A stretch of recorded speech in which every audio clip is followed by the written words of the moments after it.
Susan is celebrating her birthday today. Yes, what do you want to do on your birthday? Come back to Rotary. So, it's great to be back. I've missed all of you.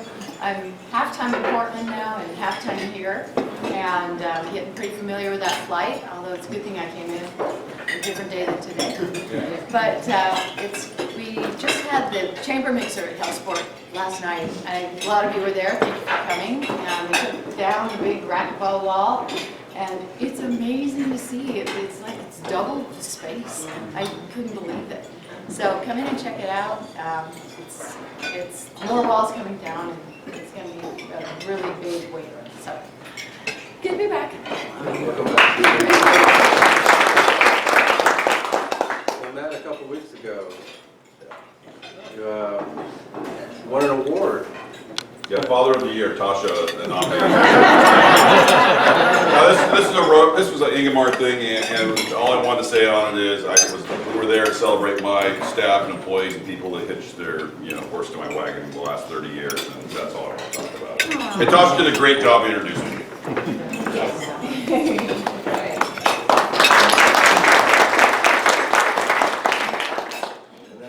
Revisit from last week, but this week Ray was able to bring a banner. And, I've been told I have to display them properly though. So here. Wait, I gotta get the Paul Harris pose right here. Okay, it's gonna take a small change. There we go.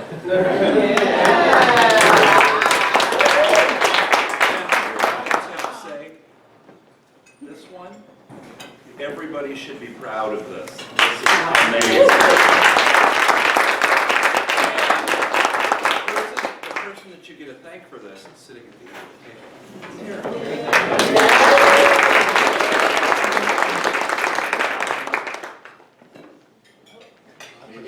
Maybe? No. I tried. Well, you know what?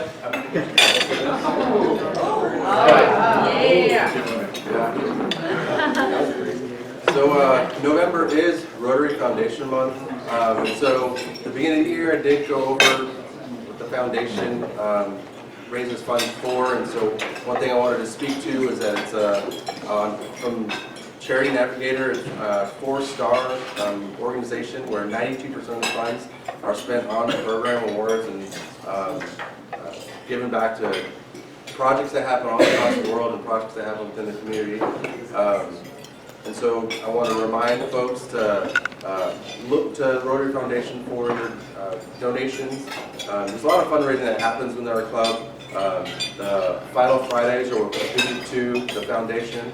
We have this huge fundraiser coming up in a couple weeks, and that is to support our own projects that happen here locally that come into our own community foundation fund.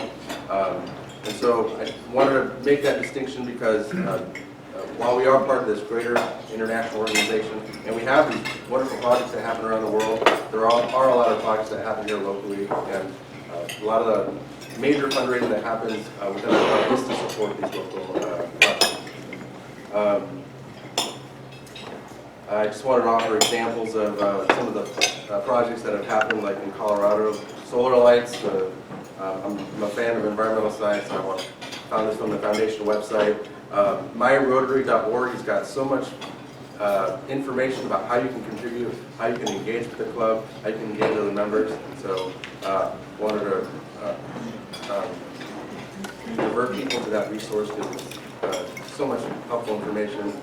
And then so far this year, we're at 17,550 out of 25,000 goals, so we're way more than halfway. So we're doing an amazing job so far, and we haven't even hit our halfway point.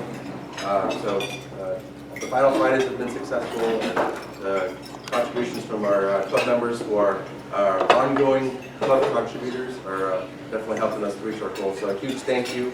And so far, I just wanted to give everybody a round of applause for what we've done so far.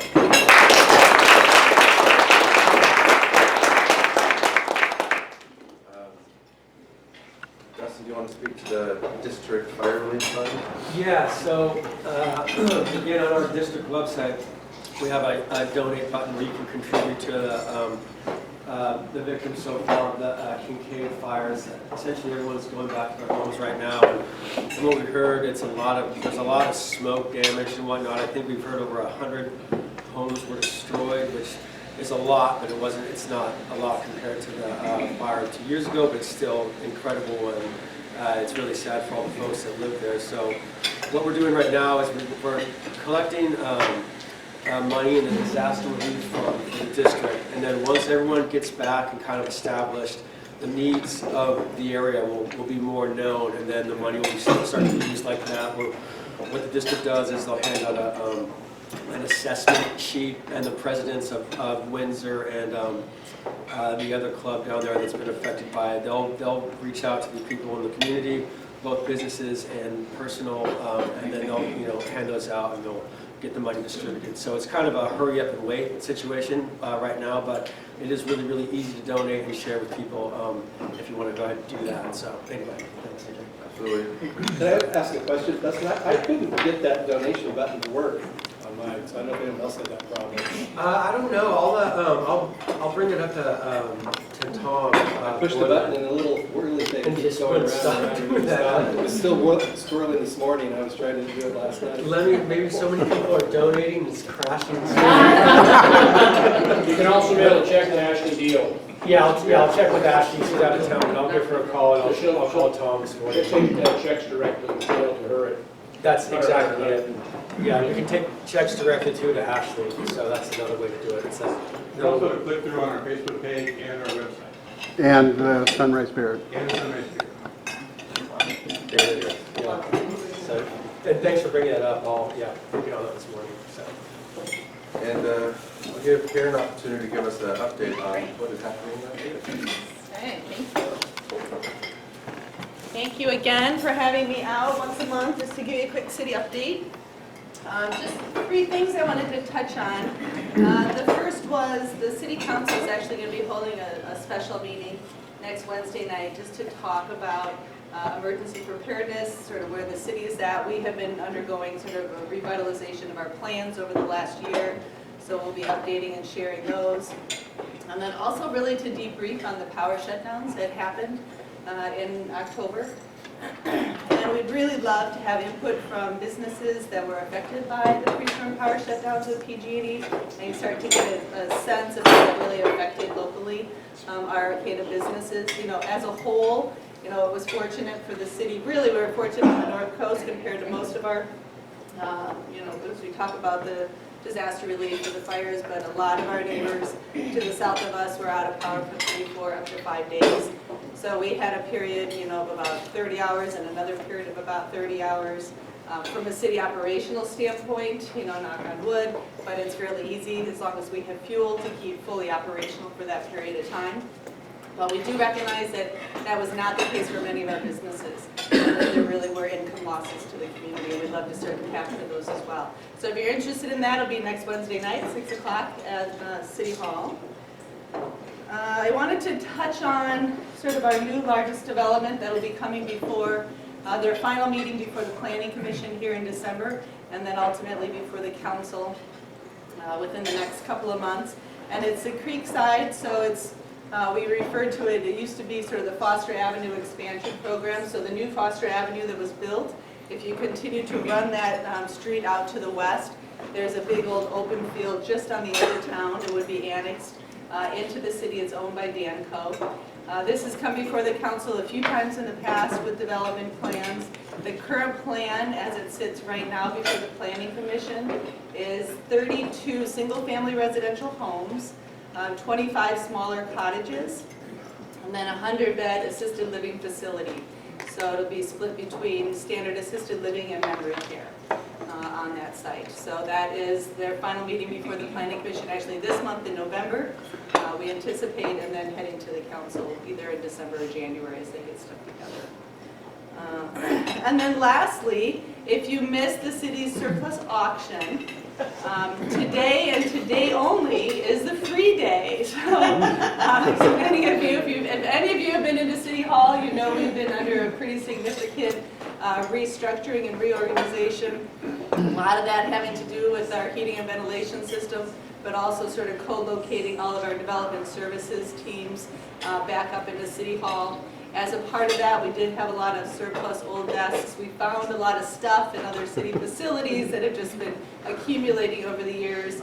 We really do our best to try to recycle it, not throw it away, so we go through all of the standard, how the city can dispose of stuff and auction it off and try to get it to different auction houses. And then at the end, we still have a container of stuff. So if anybody is interested in office supplies from 9 to 3 at City Hall, we'll have that container open. Please come prepped with the truck and ready to move. We are just pre-day trying to get rid of it because we really don't want it to end in the landfill. So does anybody have questions about things in the city? The cottages that are being built, are those going to be sold also, or are they going to be rentals? I mean, That is a good question. My understanding is that they were going to be sold. Yeah. There was talk initially about, senior only, non-senior. At this point, what I'm seeing in the proposal is they would not be age restricted, but they would be definitely a smaller footprint. And they are in the design itself, and you can always, if you go to cityofarcata.org, there's a button on the left-hand side that talks about major developments and projects, and if you click on there, you can just see the basic schematic. They are kind of clustered together in sort of a development piece in and of itself on that property. and the size of those is, what the cottage size? I think they're about 1,000 square feet. And is that a timber ridge facility? That has not been specified yet. Yeah. So I don't know if they've found, have you heard from them? What do you know? I currently do not live in a world where Danco builds an assisted living that is not a timber ridge facility. So I'm just living in that world right now, but if it's different, it's different. I have Notre Dame. Yeah, and they haven't specified in their plans with you, but your guess is probably better than mine. All right. Any other questions on city stuff?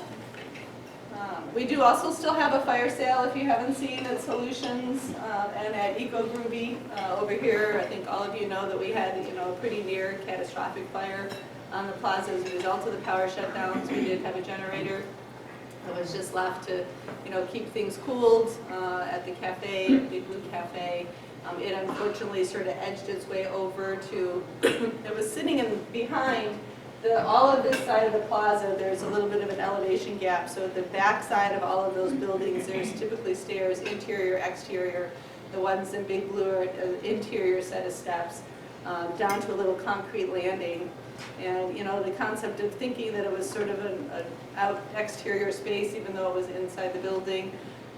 Never leave a generator inside the building, certainly. I think that's one of the rules. You could also go to cityofarcata.org for generator tips right now. But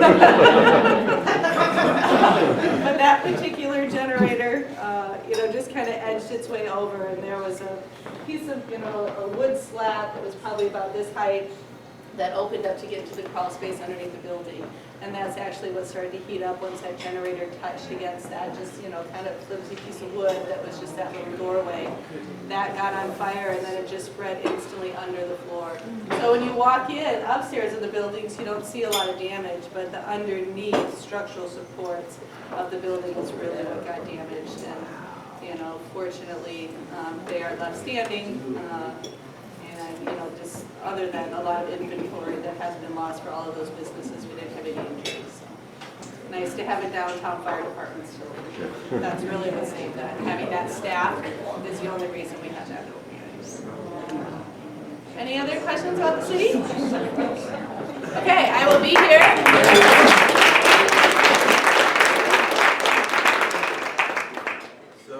Tonight, if you can't make it to Tomas' performance at Arcata High at Umpqua Bank, it's Arts Arcata. We have a showing called Humble Harvest. Paul Ricard does some great work, and stop by. There'll be some music and some food. And then Carol. Woohoo! Tomorrow's big day. It's woohoo! Down the highway. And remember, we're going to try to bust this out in an hour, but we need you to help us do that. So meet at 10 a.m. at the Nature Center. We did send out a sign-up genius. We've got some teams are filled, some aren't. I'm going to circulate this around. And afterwards, we have lunch. Scott over at Rita's, okay, for volunteers, all right? You can't just come in, you gotta come and do your hour to work, okay? So anyway, I hope to see you guys out there. It might be foggy, but it's not gonna be raining, so that's good. All right. Thanks, Carol. And Mike? 4 o'clock on Monday, we have one of our members who's going to be singing the national anthem. Local honor guard will be in dress uniform helping us. And it should be short and sweet, about a half hour. Love to have all of you there. Especially talk to vets, invite them to come. I've been talking it up to people I meet in Costco and everywhere else, so, you know. And hopefully we can do this as a yearly thing, you know, every year from now on. Thank you. Thank you. No, right on the plaza. Right here in the plaza. And Marty, same day? Yeah, I'll follow up with that too. From Arcata Sunrise to Southwest Eureka, we put on every year our Veterans Day program at the Authority Center. And that starts at 11. It goes to noon. And we have all Branchville service and the Merchant Marine involved in this program. So if you're out and about, it's a really good program, and you run into probably a lot of people you know there. So 11 o'clock at Dorney Center on the 11th. Thank you. Thank you. Lisa, Feast of the Holidays, how are we doing? First of all, I'd like everyone that's on my committee to stand so you can be recognized. Come on, Rachel.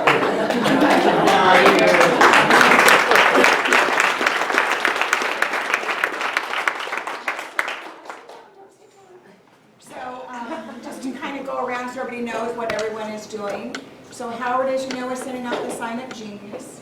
Romy is taking care of, she's got the basketball team in doing cleanup, and we've also got a special, a surprise entertainment coming up, which is going to be pretty awesome. Karen and Susan McCarthy, they are doing the decorations. Rachel's doing ticket sales. Brandon is my co-chair, and because he does Taste of Spring. Dustin and AJ are doing the raffle, and Melinda is doing publicity along with Patty, and I don't see Patty here. But everyone is just doing an amazing job. We've only got less than 2 weeks till this event. We're dark the day after, so everybody knows. So you don't want to taste the holidays and then come into Rotary the next morning at 7, which is nice.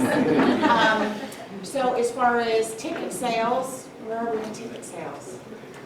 We've sold a lot as far as members buying them, so get out in the streets and start selling to friends and family. Start buying those tickets. Our goal is 19.5, and as of Tuesday night, we were at almost 5,000. Yeah. And so there's a lot of money that's out there. I collected some this morning. Nick still has his square, so if anybody wants to purchase their tickets today, but we need to really get those funds in. And I'd like to get them in before the event, not the last minute. So that would be just really awesome. And 19.5, actually, some people have asked for more, so it'll be more than that. And we actually just had 50 tickets just made up today. So if anybody needs any extra tickets, just let Rachel know and she'll get them for you. We've got some new, you can sit down. We've got some new participants this year. We've got the boardroom, we've got the pub, we've got local fish company, and then for we also have Cavaletto and Alchemy is going to. So some of the same ones that we had at Taste of Spring are going to be coming. We initiated having distilleries come at Taste of Spring, so now they're going to come for Taste of the Holidays and sort of make it an annual event, which is great. How many people have brought their raffle gifts in? How many groups, teams? So we have a ways to go. So if you can get your raffle prizes in, and also AJ was going to say that. Yeah, we'd love to hear your ideas because we have to create these descriptions sooner than later. We don't want to do it all towards the end because that's definitely a lot of work on us. But please bring your prizes here, drop them off at Health Support, or take them up to Umpqua Bank and I'll take them to Houseboat for you. But I'd love to at least get your an email of what you guys have put together so we can compile the descriptions and start getting that put together so we can have it ready. Yeah.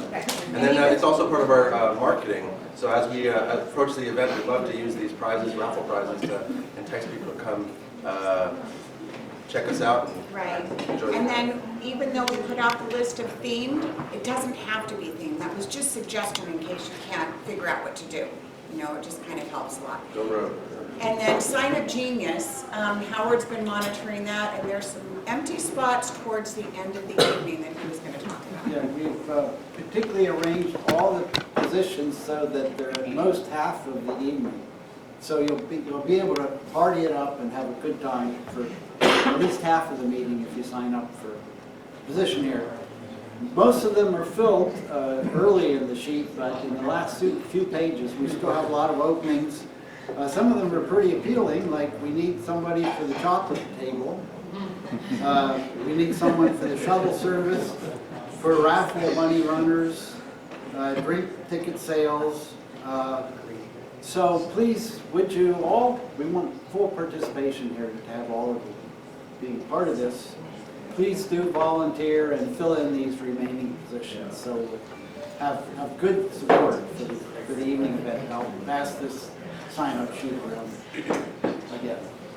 And lastly, I went to storage on Saturday with Karen and Chris, and we went through and cleaned things out. And we're looking for our Christmas string lights. And I know AJ sent out an email on Tuesday. I went back yesterday. I was thinking maybe I didn't see the box, but apparently they're not there. So if anybody knows that somebody borrowed them out of storage, if we could get them back before the taste, that would be great. Otherwise, I'm going to probably be purchasing some. Are the tubs missing too? Are you missing the whole tub? So I lent it to someone and they returned it, and they even sent me a picture of it. But, and there was some votives in there and some other things, but the tub isn't there. So I don't know what happened. So, and it was all of the string lights. Because you know, we have that one bin that has all the string lights and the other lights in there, and it's not there. So anyway, if anybody knows if someone that maybe borrowed it, I keep on thinking, did somebody ask me? And I said, sure, and I can't remember who they are, but I didn't think of it. All right? Tell us about the zero waste idea and how that's. Oh, okay, zero waste. I'm really excited about that. This is new. This is big. So as you know, we've always done paper plates, plastic forks. You know, we've been doing taster glasses for a while, and we've got our new taster glasses for this year. But I decided that I wanted to do zero waste this year, and I should have brought the samples, but I ordered 500 little appetizer porcelain plates, and I've got 500 little appetizer forks. So we don't have to get the plastic forks, we don't have to get the paper plates anymore. We have our taster glasses. The only thing that will be paper, but it'll be compostable, it will be the brown napkins that we're going to do, because we're doing appetizers. It just makes it nicer to be able to, you know, dispose those away since you're doing appetizers. You're not doing a sit-down dinner where you use a cloth napkin. Also, I'm going to do our trash bins. We're going to be using compostable trash, garbage bags, not the big heavy plastic ones. So we're just trying to move that way, and maybe we'll be the first.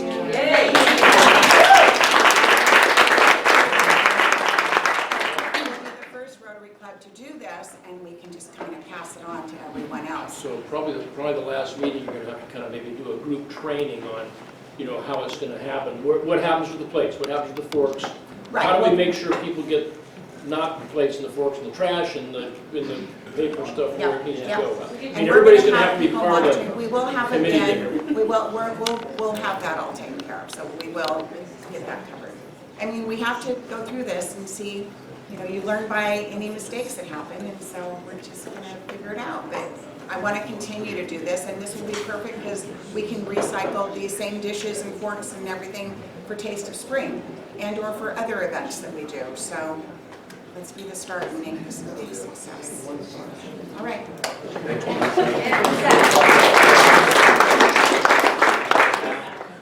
So just a reminder to share on social media.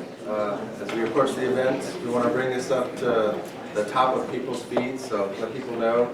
Remind them that you can sell them tickets, and let's get all those tickets sold and have a successful event. Yes.